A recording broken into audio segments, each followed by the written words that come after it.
Hello guys, नमस्ते, good morning. आज हम बात करेंगे वीआर लाइट के बारे में एंड जो मद्रास एफसी का होम ग्राउंड है उसके बारे में, जो ईस्ट एशिया का first world class hybrid pitch है, and also about FC Kerala United. But before I start this video दोस्तों, आपकी सपोर्ट की जरूरत है। Don't forget to hit that like and subscribe button. Also नीचे कमेंट सेक्शन में अपने जो सजेशंस है आप डाल सकते हो। Let's get started. Basically FIFA के रूल्स के हिसाब से वीआर इंप्लीमेंटेशन के लिए मिनिमम 4 कैमरास ग्राउंड पे इंस्टॉल होने चाहिए। हमें पता है वो तो नॉर्मल वीआर जो होता है उसका जो पूरा सेटअप होता है वो ग्राउंड में या स्टेडियम में ही होता है, बाहर नहीं होता। बट इन वीआर लाइट बाहर भी हो रख सकते हो, मतलब एक रिमोट एरिया में। समझो स्टेडियम में मैच चल रहा है, वहां पे बस आपको 4 कैमरा चाहिए and iPad on the ground. जो रेफरी है जो ऑफिशिएट कर रहा है उसको चेक करने के लिए। बाकी का जो सेटअप होता है, जो सॉफ्टवेयर होता है, जो हार्डवेयर होता है, वो सब कहीं रिमोट जगह पे भी आप रख सकते हो। स्टेडियम में भी रख सकते हो या फिर कोई रिमोट जगह पे। सपोज मैच गोवा में चल रहा है, उसको ऑफिशिएट कर सकते हो जस्ट फॉर वीआर, ठीक है। But there should be a small iPad on the ground and also 4 cameras minimum should be on the ground, ठीक है। तो जो भी होता है वो एक सर्टन आईपी एड्रेस के थ्रू एंड वाईफाई के थ्रू वो लोग ऑफिशिएट करते हैं। तो इसमें मेन बेनिफिट क्या है? Cost cutting. श्योरली देखो, नॉर्मल वीआर का कॉस्ट होता है वो 15 से 20 लाख पर मैच होता है, जो कि 20 करोड़ के आसपास हो जाएगा until the end of the season. And ऊपर से there should be 4-5 teams of official in every other venue. At least हमको 4 से 5 ऑफिशियल टीम खरीदनी पड़ेंगी रेफरीज की, एंड उनको अलग अलग वेन्यूज पे रखना पड़ेगा। बट इन वीआर लाइट क्या होता है, ये जो कॉस्ट होता है it will be reduced significantly. In short 75% of the cost कम हो जाएगा, because you need only one set of teams of referees to officiate all the match. यानी एक वीआर रेफरी एंड उसकी टीम पूरा जॉब कर देगी आपके लिए, जो 4-5 कर सकते हैं फॉर नॉर्मल वीआर। तो ये फायदे हैं वीआर लाइट के। अभी की सिचुएशन में VR light is the right answer for all the referee blunders. And थोड़ी सी अपनी जो टेक्निकल टीम है जो वो संभालेगी, वो थोड़ी सी अच्छी होनी चाहिए। बाकी तो यार अगर नहीं होगी तो फिर राम नाम सत्य है। But I have big hopes from this VR light. देखते हैं कि क्या होता है। तो आगे बढ़ते हैं। एफसी मद्रास ने ऑफिशियली अपनी यूथ एकेडमी का उद्घाटन किया लास्ट सैटरडे को।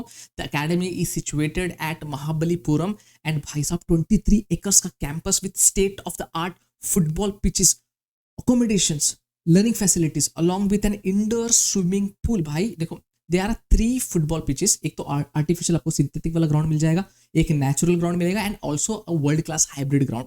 The natural grass field is 1.5 times the size of the standard ground, and the hybrid field is a combination of synthetic and natural grass, जो कि वर्ल्ड क्लास होता है भाई। यूफा के मैचेस में देखा जाता है हमको। एंड जो क्लब के डायरेक्टर हैं of sports and governance, CKM Dhananjay, उन्होंने UCGA से बात करके एक क्विक ड्रेनेज का सिस्टम भी बिठा दिया है भाई। तो बारिश में किसी भी चीज़ में कुछ भी प्रॉब्लम नहीं होगी फॉर एफसी मद्रास या फिर कोई भी टीम वहाँ पे खेलेगी।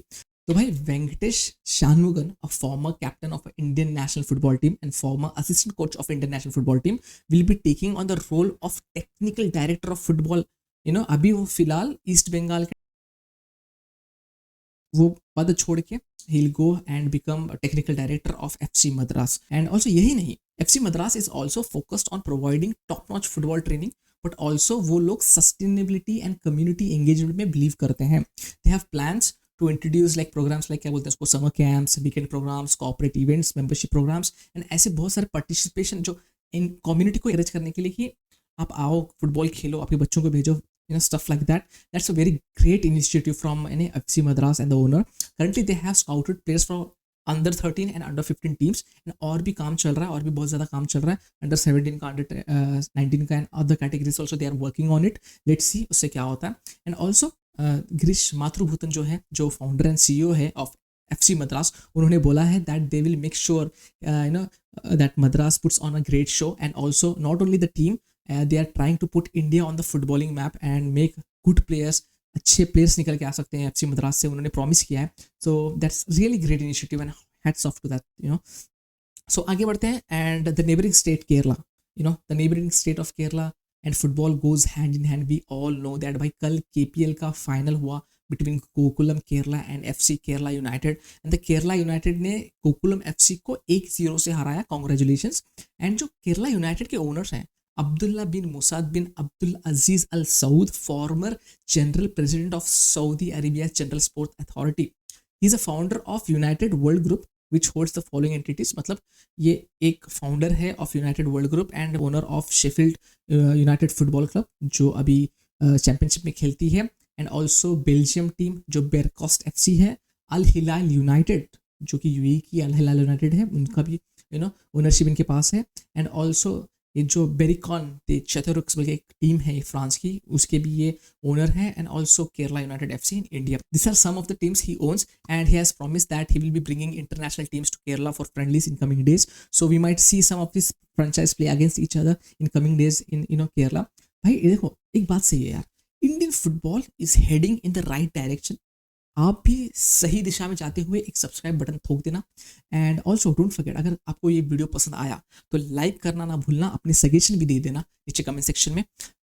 आज के लिए बस इतना ही, अंटिल नेक्स्ट टाइम, जय हिंद और जय भारत।